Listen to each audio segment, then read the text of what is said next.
Coming from New York, we'd play jazz in clubs in New York as teenagers where people weren't really interested in hearing jazz. You know what I mean? They wanted to dance, they wanted to do something else, and jazz was too cerebral.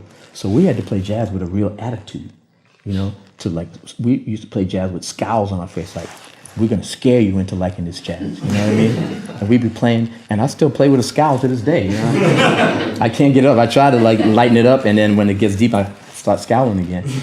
But this is because, we were playing in a really urban environment where we had to play aggressively. Yeah. We had to show the people that we were so committed to this music that we'd impress them just by our commitment. You're responding to what's around you. Responding to our environment. Yeah. And that's what makes me a New York musician.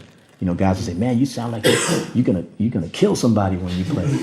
Man, that's how you had to play where I come from. If you come from the South, it's more laid back. Your life is not in danger in the South, you know what I mean? Playing jazz, Although Joe Sample did tell us a story about...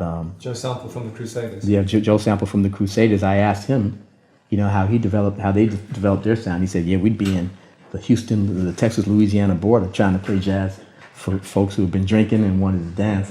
And they experienced the same thing. And he said, we were trying to play the cerebral jazz. And they said, look, man, we paid 25 cents at the front door. And if you don't start making us feel good, things are going to get bad in here. You know what I mean? And Joe said, we became instant funk masters. You know what I mean? So your environment absolutely creates your identity.